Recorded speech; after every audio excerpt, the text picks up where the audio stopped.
los amigos de la primera mesa de diálogo. En unos minutos se incorporará a la mesa de diálogo el diputado federal de Morena por el estado de Jalisco, Hamlet Almaguer. Pero déjenme saludar primero a Marcelino Gómez Brenes, allá en Chihuahua. Marcelino, un abrazo, ¿cómo te va? Hola, buenas noches, Vicente. Muy bien, acá desde el norte te saludamos y te mandamos un abrazo. ¿Listo para dejar la víbora chillando? Listo para tirar chingadazos y trancazos a quien se los gana día a día. Bueno, pues también saludo al columnista, analista político y querido miembro de esta familia sin censura, como lo es Marcelino. Norman Pearl también ya está listo para hablar sin censura. Norman, ¿cómo estás? Muy buenas tardes, muy buenas noches. Hola, ¿qué tal? ¿Cómo están? Buenas noches, Marcelino, Hamlet en su camino. Y tú, Vicente, bueno, pues listos para platicar acerca de todas las cosas que han acontecido. Me llama la atención especialmente el tema de Gertz Manero y tengo alguna reflexión. Bueno, antes de entrarle al caso de Gertz Manero, si me permiten, déjenme rescatar de las redes sociales del propio Hamlet Almaguer este tema de la Constitución, la lectura que se le debe dar a la Constitución, y es que Hamlet Almaguer sigue insistiendo que sí se puede dar promoción a la consulta de revocación de mandato a pesar de lo que diga el INE. El presidente Andrés Manuel López Obrador ha sido durísimo con los del INE y los adversarios que buscan provocar que la gente no participe este 10 de abril. Hamlet Almaguer se posiciona ante este tema en un video que circula en redes sociales. En los últimos días se ha suscitado una controversia sobre la vigencia del decreto interpretativo sobre el concepto de propaganda gubernamental que aprobamos aquí en la Cámara de Diputados y en el Senado de la República. Hace algunos días, unos magistrados de la Sala Regional Especializada del Tribunal Electoral del Poder Judicial de la Federación determinaron la invalidez de esta norma. Realizaron esta acción fuera de sus facultades y atribuciones. Esta le corresponde en exclusiva a la Suprema Corte de Justicia de la Nación. Solo 8 ministras y ministros de la Suprema Corte, de un total de 11 integrantes, pueden decretar la invalidez de una norma. Las medidas cautelares dictadas por el INE, también siguiendo esta determinación de la Sala Regional, son igualmente inválidas por carecer precisamente de esas atribuciones. A los regidores, diputados locales, diputados federales, senadores de la República, alcaldes, gobernadores, a todos los actores políticos del movimiento que están impulsando el proceso de revocación de mandato para que siga nuestro presidente Andrés Manuel López Obrador, les quiero decir que estas determinaciones son inválidas y que solamente la Suprema Corte de Justicia de la Nación puede resolver en definitiva esta disputa legal. Hasta entonces, sigue vigente el decreto de este Poder Legislativo. Muy buenas tardes.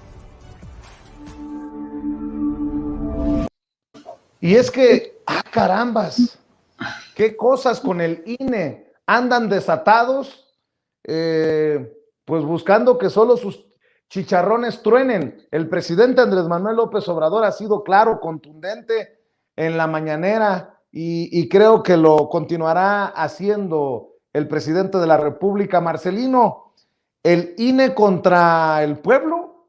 ¿El INE contra la democracia? ¿O cómo se llama la novela? El INE, representante jurídico de los opositores y de los conservadores, Vicente, pero si ya dio luz verde Hamlet, pues ya nada más le vamos a mandar la cuenta de las multas que interponga el INE por todo el país. Hay que reconocerle esta gran batalla que está dando en defensa de los mexicanos, de las mexicanas, porque es increíble cómo este instituto se ha convertido pues en el brazo jurídico de la oposición pedorra y chafa que hay en el país.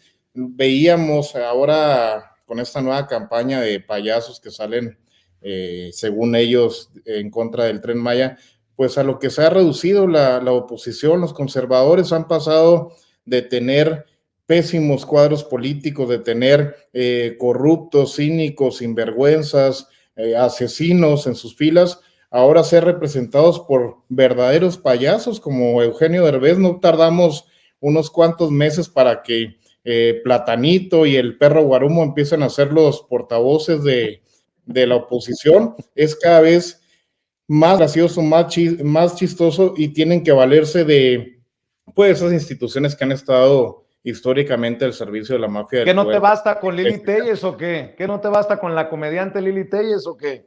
Ahí está el nivel de Platanito y de este tipo de personajes que, bueno, ya en su extraño mundo sueñan que pueden llegar a la presidencia de la República, y es otro factor muy importante, que ellos piensan que esto es temporal, Vicente, piensan que se va a ir el presidente López Obrador, que la Cuarta Transformación no va a poder terminar de fincar sus bases y que van a regresar al poder, y por eso tienen esta actitud, por eso no se organizan, por eso no promueven la participación de la revocación del mandato, porque si tuvieran la fuerza en el pueblo, si tuvieran la fuerza en el territorio, pues estarían aprovechando esta excelente herramienta que ya hubiéramos implorado hace algunos sexenios. Norman Pearl, más claro no se puede. El INE, sobre todo en estos días, rumbo ya al 10 de abril, que está a la vuelta de la esquina, andan desatados los consejeros, sobre todo Ciro Murayama y Lorenzo Córdoba, contra la democracia, ¿no? Aunque ellos en sus discursos, aunque ellos en sus cuentas de redes sociales hablen de que gracias al INE se va a dar la revocación de mandato. Yo he presentado aquí videos de señores adultos mayores, unos en bicicleta con una bocina, otros caminando largas distancias, pero es el pueblo el que se organiza a pesar del INE, no gracias al INE, Norman Pearl. Nadie, como el presidente López Obrador, ponderó la importancia y la fortaleza del pueblo. El pueblo unido jamás será vencido. Es una de las máximas que empezaron hace muchos años a entender la importancia de la participación democrática. A mí me llama mucho la atención cómo en el 2009, primero en la Cámara de Senadores en octubre y después en noviembre, en la Cámara de Diputados, 375 diputados autorizan, votan en favor de la iniciativa de la revocación de mandato. ¿Esto qué significa? Que estaban implícitos diputados de la oposición, es decir, todo el mundo estuvo de acuerdo. Bueno, sí, hubo 75 votos en contra, pero todo el mundo, en términos generales, es decir, las corrientes ideológicas, etcétera, etcétera, terminaron por entender que era una iniciativa correcta, que estaba bien, y la autorizan, ¿no? De tal manera que la revocación de mandato forma parte de una reforma constitucional y forma parte de una alternativa, de un mecanismo de carácter democrático para poder ejercer tu derecho a discernir sobre la validez que pueda tener el trabajo de un gobernante. Es importante, muy, muy importante que se tenga este instrumento, ¿no?, de carácter legal. Pero lo que sí me sorprende, insisto, es que al principio se plantee la posibilidad de que la revocación del mandato vaya incluyendo los votos de la oposición. Y después son llamadas a cuentas por Claudio X González, propietario de los 3 partidos, y les dicen, no, vamos a ir en contra de la revocación de mandato. Y después también tienen a su vocero, ¿no?, el expresidente Felipe Calderón, un poquito Fox, cuando puede medio escribir, etcétera. Y se unen en una posición de intransigencia con respecto al ejercicio de una ley. Eso es, por supuesto, que lamentable, ¿no? Quizá, decía por ahí el presidente López Obrador, el único que tenga cierto valor de congruencia sea aquel señor de apellido Lozano, al que se le cae la Virgen, cuando el de Frena, empleado de la Coca-Cola o ex empleado de la Coca-Cola, muy identificado con estos grupos, cuando dice, no, sí, vamos a ir, vamos a revocar el mandato de de López, no lo queremos, etcétera, etcétera. Entonces, me parece que la congruencia cobra algún valor. La gente debe de saber que la oposición en principio estaba a favor de una revocación de mandato. Y después les llama la atención y les dicen, no, vamos a ir ahora en contra de la revocación de mandato. Es decir, vamos a quitarle banderas al presidente, vamos a quitarle logros, vamos a hacer lo posible porque todo lo que pueda hacer el presidente tenga que interrumpirse, tenga que afectarse y tenga que llegarse a una posición de, cuando menos, de incertidumbre. Eso es una cosa lamentable, es una cosa que muestra a la oposición simplemente como un adversario de todo, bueno, hasta de ellos mismos, ¿no? Y esto es algo que tenemos que tener en cuenta y que la gente tiene que tomar en cuenta para poder entender comportamientos, Vicente. Así es. Y mi querido Hamlet Almaguer, qué bueno que ya estás con nosotros. El diputado Hamlet Almaguer ya está en la mesa de diálogo. Revisábamos el video que circulabas en redes sociales. ¿Cómo están las cosas rumbo a la revocación de mandato con este INE censurador, Hamlet? Buenas noches, Vicente, a ti, a todo el auditorio de Sin Censura, por supuesto a mi amigo Marcelino y también a Norman. Qué bien se siente llegar a casa. Vengo saliendo de un debate con el vocal ejecutivo del INE aquí en el estado de Jalisco para demostrarles cómo están operando el fraude para que la ciudadanía no pueda votar este 10 de abril. Y si me permites, te voy a enseñar algo que mostramos hace unos momentos acá en televisión abierta en el estado de Jalisco. Mira, este es un mapa de dos comunidades. Girosto es una comunidad en el municipio de Villa Purificación que usualmente tiene una casilla en su plaza principal para que la gente pueda acudir a votar. El INE empaquetó las casillas de 3 secciones y ahora los ciudadanos de Girosto van a tener que caminar 7 horas para poder llegar a votar a la comunidad de Zapotán. Y acá está el uso de la aplicación que anda presumiendo Lorenzo Córdoba y Ciro Murayama sobre cómo encontrar tu casilla. Entonces, pues estamos francamente preocupados porque hay un sesgo para que las personas que viven en zonas rurales de nuestro país no puedan ir a votar ese día. Y pues da la casualidad que en las zonas rurales es donde viven las personas de escasos recursos que han resultado con mucha simpatía además por el movimiento porque por primera vez se les está atendiendo como antes los gobiernos neoliberales no lo realizaban. Ese es un frente. Y el otro es a través de todas estas medidas cautelares y quieren sobredimensionar siempre sus determinaciones. Pero lo cierto es que el propio artículo 99 de la Constitución señala que las salas del tribunal pueden realizar la inaplicación de normas a los casos concretos, pero no te pueden desactivar, digamos, desvincular, expulsar a una norma de todo el sistema jurídico, porque eso solamente lo puede realizar la Suprema Corte de Justicia de la Nación por el voto de 8 de sus integrantes, 8 ministras y ministros. Y recordar, por ejemplo, en la anterior controversia que se suscitó con motivo de la pregunta en la revocación de mandato, los ministros conservadores no lograron reunir esos 8 votos y por eso la pregunta se quedó como está, porque hubo 4 ministras y ministros que apoyaron que la pregunta permaneciera. Así es que yo siento que hay un dique de contención de ministras y ministros liberales en la Suprema Corte.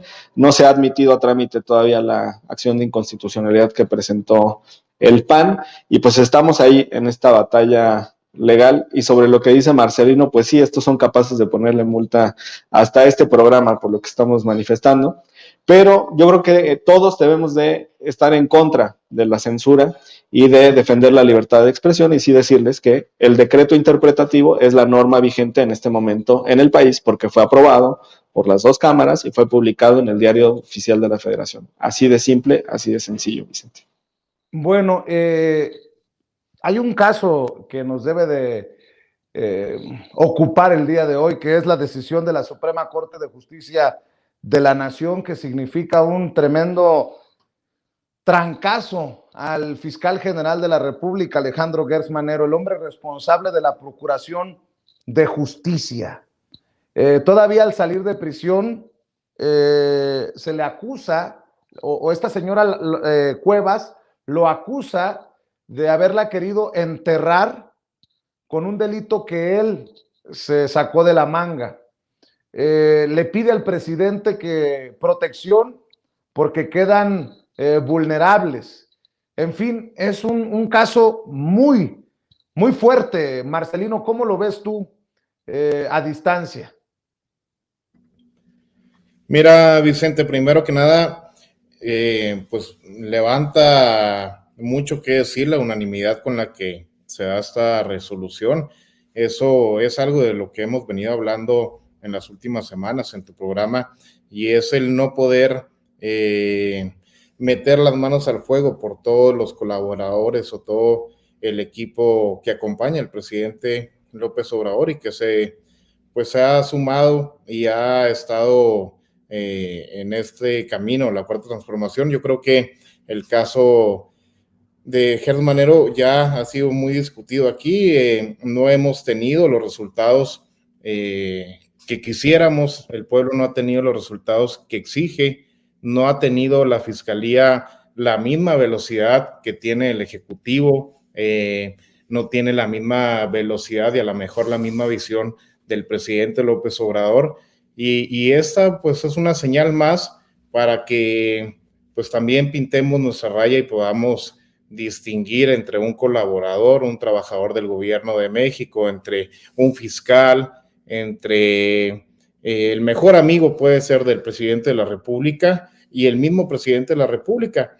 Las manos al fuego por el presidente, los demás, pues bueno, hay que tratarlos con pincitas, estar todos pendientes de las mismas compañeras y compañeros, y quien no esté dando resultados, y más aún quien esté traicionando los principios de la cuarta transformación, tiene que estar fuera, Vicente. Norman Pearl, dice Marcelino Gómez Brenes, tiene que estar fuera. ¿Tú qué piensas del fiscal y de este caso?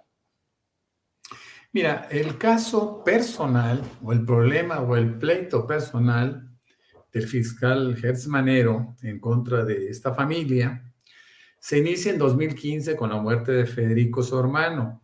Sabemos perfectamente bien que había una pugna también de carácter económico entre el fiscal y esta familia. Entiendo porque ha sido muy difundido que ellos fueron devolviendo dinero, 3,5 millones de pesos, arte, obras de arte, en fin, documentación, etcétera, etcétera, que Gertz Manero solicitaba a través de diferentes emisarios. Lo que a mí me llama la atención es que en 2 ocasiones el Ministerio Público de la Ciudad de México rechazó las denuncias de Gertz Manero por considerarse improcedentes, es decir, no tuvieron éxito, y para mí el conflicto que en mí nace es que él logra meter a la cárcel a Alejandra Cuevas y logra también una orden de aprehensión en contra de quien hubiese sido concubina por 50 y tantos años de su hermano Federico, una orden de aprehensión. Aparentemente, él se inventa una figura jurídica que no existe, que se le llama garante accesoria, en donde él consideraba que era garante accesoria Laura Morán, y por lo tanto ella era responsable inclusive de la muerte de su hermano. Toda esta acusación, como muchas acusaciones, hemos comentado en alguna otra ocasión, aquella gente que está en las cárceles con una inocencia plena, tenemos el caso muy mencionado, por lo menos por nuestra parte, de Ana Georgina Domínguez Macías, y tantas compañeras, tantas personas que están recluidas de una manera, yo diría que irresponsable e injusta e ilegal. Entonces, sin meterme demasiado en el tema de Alejandra Cuevas y el hecho de que recobre su libertad a través de estos amparos, que es cierto, es muy importante establecer que esta decisión se toma por unanimidad. ¿Cuántas unanimidades hemos visto en este momento? Siempre hay votaciones divididas, siempre hay apreciaciones, siempre hay interpretaciones, pero eso era tan burdo, aparentemente, que fue rechazado, fue denegada esta acusación, por así decirlo, y fue otorgado el amparo liso y llano en favor de estas dos mujeres. Yo creo, y esa es la parte, insisto, es la parte que me parece más preocupante, que Gertz Manero, por sí mismo, hay que recordar que es un órgano autónomo, debe de decidir si, a pesar de esta derrota en términos de imagen, a pesar de este comportamiento de obsesión que tuvo desde 2015 hasta la fecha, puede afectar su propia gestión y, ¿por qué no decirlo?, puede afectar la credibilidad del gobierno del presidente López Obrador. Yo creo, y yo desde aquí le di un llamado para que renunciara y entendiera que no se puede estar uniendo los poderes o usando los poderes en beneficio de su propia circunstancia. No es posible que un funcionario público, que un servidor público, como muy bien lo describe el presidente López Obrador, está para servir, no para servirse del poder y menos aún para hacer persecuciones y venganzas. Eso no es posible. Por eso quiero insistir que Gertz Manero entienda que no beneficia a nadie su participación. Él debe de entender que llegó un momento de separarse, independientemente de que teníamos antecedentes a través de la misma UIF, que había filtrado información. Está lo de Panama Papers, está lo de Proceso, que recién salió, que le están filtrando esa información, es cierto, pero esa información la debe conocer todo el mundo, ¿no? Todo el mundo debe saber exactamente qué es lo que ha pasado con Gertz Manero, independientemente de que yo no tenga pues ninguna opinión personal. Tengo una opinión del funcionario público y a mí me desagrada. A mí me parece que no ayuda a la cuarta transformación. Creo que es el momento de que dé un paso al costado y entienda que está para servir, no para servirse. Complicado caso en el que el presidente Andrés Manuel López Obrador se encuentra en fuego cruzado, querido Hamlet Almaguer. Sí, Vicente, pues primero agradecerte por haber compartido el video y además el tweet sobre lo que pasó hoy en la instalación de la comisión que analizará la reforma eléctrica. Y comentarte, me toca también estar en la Comisión de Justicia como secretario y desde ahí analizamos el actuar de los jueces y el actuar de las fiscalías. Y dentro de esta comisión, bueno, está la subcomisión de examen previo, que es la que analiza, como saben ustedes y nuestras amigas y amigos que nos ven, se analiza la procedencia de las demandas de juicio político. Y comentarles que no solamente hay denuncias de juicio político en contra de Lorenzo Córdoba y de Ciro Murayama, sino que además existen 3 denuncias de juicio político en contra del fiscal general de la República. La sustancia de estas denuncias está vinculada con lo que resolvió hoy la Suprema Corte de Justicia de la Nación, porque en por lo menos una de ellas hay una identidad entre las personas que promovieron el recurso en la Corte y quienes promovieron la demanda de juicio político ante el Congreso. Entonces decirles que por esa razón no puedo pronunciarme sobre el fondo de lo que hoy resolvió la Suprema Corte, pero sí comentarles que vamos a estar muy atentos cuando salga publicado el engrose, que ya es el texto definitivo de la resolución. Eso se dará en los próximos días, y yo estoy casi seguro que la Suprema Corte le va a correr traslado, o sea, le va a enviar copia de este documento al Congreso y lo vamos a tener a la vista en la comisión que analiza el juicio político. Y si no lo hace la Suprema Corte, yo creo que las partes que presentaron la demanda de juicio político también la van a ofrecer como prueba. Entonces, a lo que nos toca, pues vamos a estar muy pendientes del texto definitivo. Y de entrada, pues comentarles que sí tuve la oportunidad hace algunos días de dialogar con una ministra de la Suprema Corte y mencionaba que parecía que este análisis venía en 2 pasos. Apenas salió la semana anterior una resolución que obligaba a que la Corte entrara al fondo del estudio del asunto, o sea, que se pronunciara sobre si era adecuado o no que estuviera privada de la libertad esta persona. Y una segunda resolución iba a ser precisamente ese análisis. Entonces la Corte dio como la resolución en dos pasos y vamos a estar muy pendientes para analizarla, Vicente. Claro que sí. Bueno, cuéntanos cómo va esto de el arranque rumbo a la reforma eléctrica. Decías que hay intentos de los conservadores por frenar, detener, interferir en este proceso. Sí, están chicaneando el proceso, Vicente. Adecuadamente, la mayoría, Morena, Partido del Trabajo, Partido Verde, nuestros aliados, propusimos en la Junta Directiva de las Comisiones Unidas, que es donde están los presidentes y secretarios, que nos instaláramos en sesión permanente. Esto nos va a permitir dos cosas muy interesantes. La primera, que la oposición no tenga oportunidades sucesivas, por ejemplo, para rompernos el cuerpo. Que no se reunieron los diputados suficientes, entonces las comisiones que van a analizar el dictamen no pudieron reunirse. Y la segunda, que haya continuidad en los trabajos.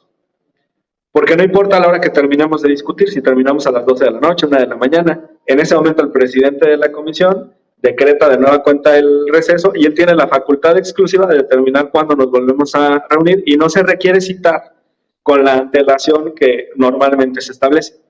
Tampoco se requiere, Vicente, esto es importante, que las propuestas de resolución, las propuestas de dictamen sean circuladas con tanta temporalidad, aunque hoy yo escuché una postura muy adecuada de los presidentes de la Comisión de Energía y de Puntos Constitucionales, Manuel Rodríguez y Juan Ramiro Robledo, que había toda la disposición de circular el dictamen con por lo menos 5 días de anticipación, aunque no existe esa obligación legal, porque pues primero no somos como ellos, ¿no? Esto no se trata de un albazo, lo estamos haciendo a plena luz del día, ellos lo hicieron de madrugada, hubo sesiones en congresos locales que duraron 3 minutos, 7 minutos, 20 minutos, 40 minutos, nosotros vamos por un debate a profundidad, pero no vamos a permitir que se obstaculice. Y el día de hoy, los diputados del PAN estuvieron bloqueando la sesión desde la definición de los puntos del orden del día.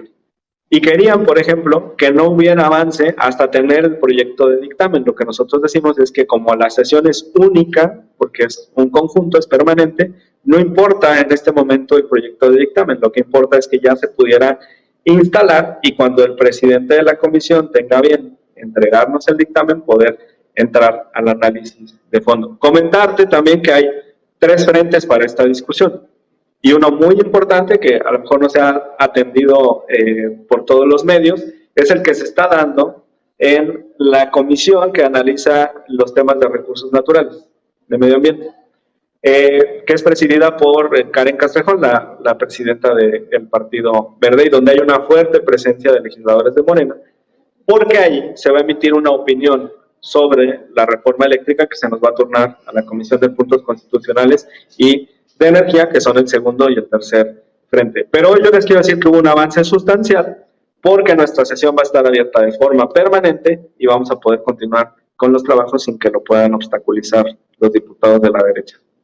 Y lo que se viene, Norman Pearl, porque esta es la discusión del sexenio, desde mi perspectiva, la reforma eléctrica. Así que esperemos las sopilotadas, las carroñerías, todas las triquiñuelas que nos podamos imaginar y obviamente la guerra de narrativas también desde los medios de comunicación. Sí, por supuesto, eso es una reforma muy, muy importante que tiene además repercusiones de carácter económico, social, político y que nosotros tenemos que entender como una opción que se debe de defender de una manera abierta. Yo creo que la circunstancia de que en la Cámara de Diputados las comisiones estén estableciendo ya están en sesión permanente, según nos explica Hamlet, pero sabemos también que el día 4 se va a entregar el proyecto para que sea debidamente estudiado, etcétera, etcétera, y el día 13 se vote en el Pleno. A mí me parece que se tiene que tomar esta decisión con una responsabilidad muy importante por parte de todos los diputados, ¿no? Todos los diputados de repente cobran una relevancia especial en esta decisión, y su voto lo vamos a tener perfectamente bien ubicado, ¿no? Esto va a pasar a la historia como una decisión que se pudo tomar o que se tomó en favor del pueblo y sus necesidades. De tal suerte que deben entender también, y espero que el proyecto de alguna manera maneje esos comparativos que contrasten al resto de los países, cómo están viviendo con sus problemas energéticos, ¿no? Especialmente ha sido el ejemplo de España, el contraste más interesante para que podamos saber el valor de la soberanía que se debe de tener sobre esto, sobre la energía, incluyendo el litio. Entonces, bueno, creo que va a ser una decisión, una votación histórica, insisto, y cada diputado deberá de hacer consideraciones acerca de su propio prestigio, ¿no? Porque la historia lo va a consignar. Que así sea, mi querido Norman Pearl, no es para menos. Marcelino Gómez Brenes, ¿cómo ves esto que denuncia Hamlet Almaguer, estos conservadores que no se van a quedar de brazos cruzados?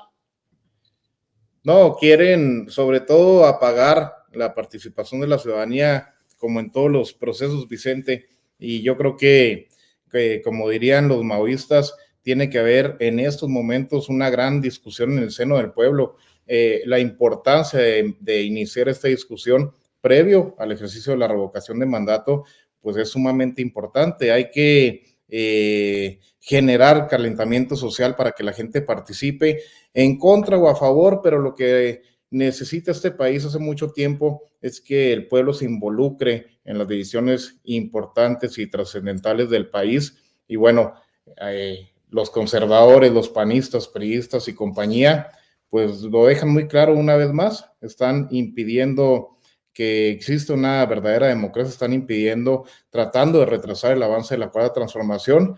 Esperemos que no vayan más allá, no logren ese objetivo que se han planteado y que podamos generar esta actividad, este calentamiento social, esta participación de la gente que bastante falta nos hace. Así es, y bueno, ya que estamos en estos temas, déjenme plantearles también para que lo platiquemos, para cerrar, si me permiten, porque hay tantos temas. Un juez decidirá si es válida la disculpa de la alcaldesa Sandra Cuevas. Y es que este fin de semana circuló que los mandos policíacos consideraron que la disculpa pública de la alcaldesa en Cuauhtémoc no reúne las características de ley.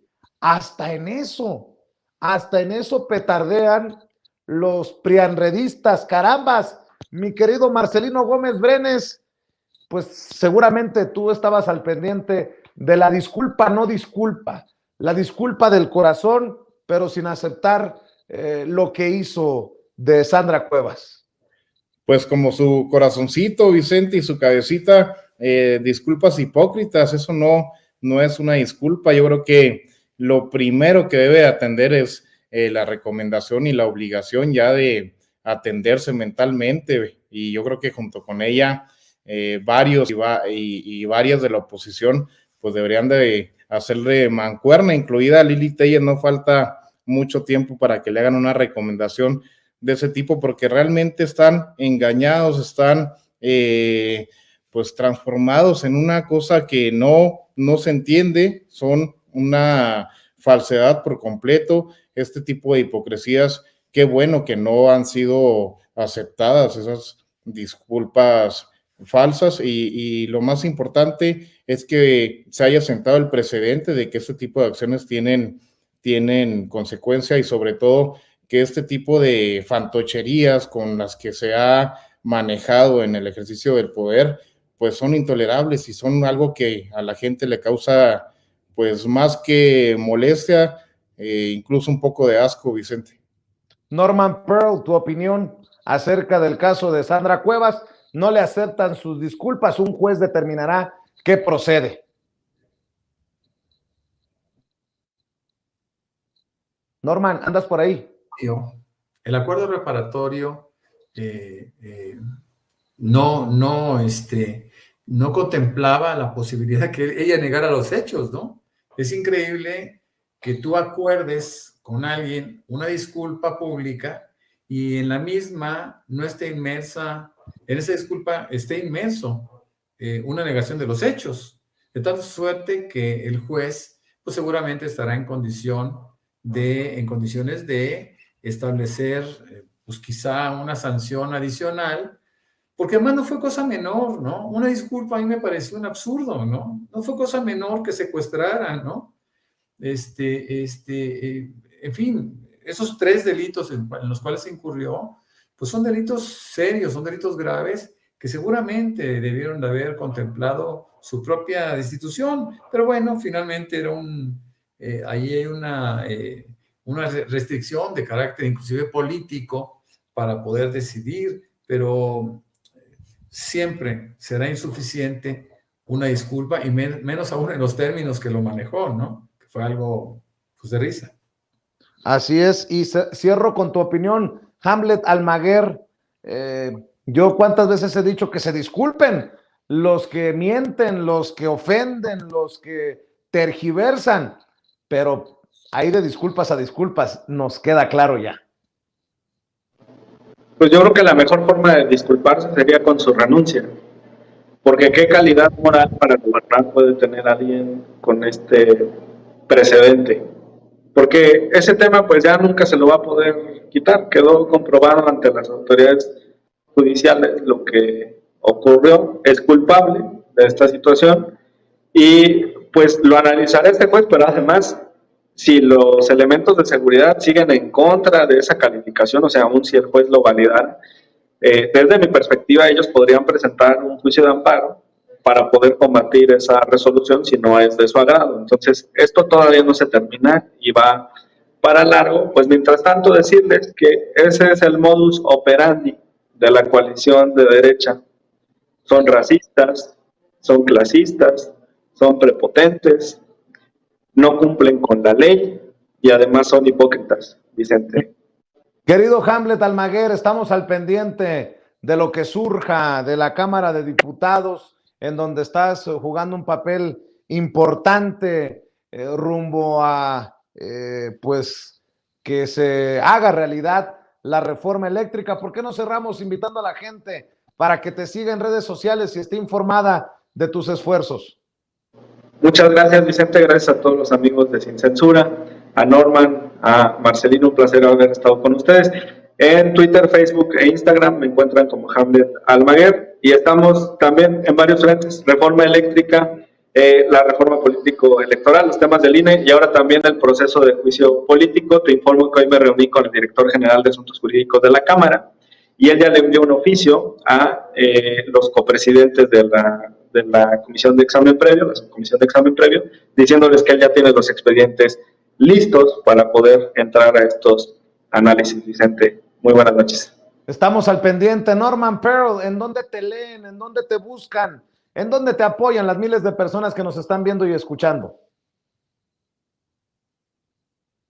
Norman F. Pearl, lo mismo que en Facebook, en la página, mi cuenta personal y en la cuenta de fanpage.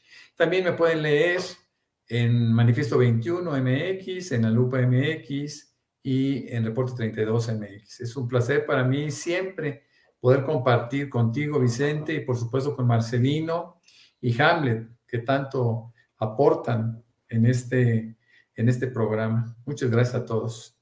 Gracias, Norman y Marcelino. Allá en Chihuahua, ¿en dónde te busca la gente en redes sociales?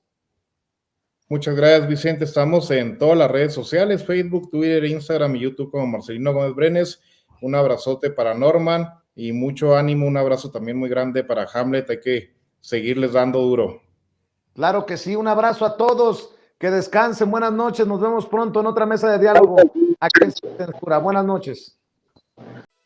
Amigos, amigas, regresamos en breve. Pero mientras seguimos hablando sin pelos en la lengua, sin censura, usted puede suscribirse a nuestros 3 principales canales en YouTube.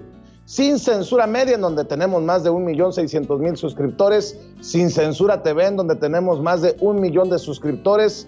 Y en Sin Censura Presenta, en donde queremos llegar muy pronto a los 100,000 suscriptores. Si usted ya está inscrito en Sin Censura Media, suscríbase en Sin Censura TV. Si ya está suscrito en Sin Censura TV y Sin Censura Media, suscríbase a Sin Censura Presenta. Recuerde que es gratis, no tiene que sacar un solo centavo de su bolsillo para apoyarnos. Dele clic en la campanita para que los señores y señoras de YouTube envíen las notificaciones cuando estemos transmitiendo en vivo y en directo o estemos subiendo videos. También nos puede seguir en Twitter en @Vicente Serrano y hasta en Instagram. Ojo, también estamos en Instagram. Son nuestras redes sociales y con el apoyo de ustedes seguimos creciendo, porque con ustedes todo, sin ustedes nada.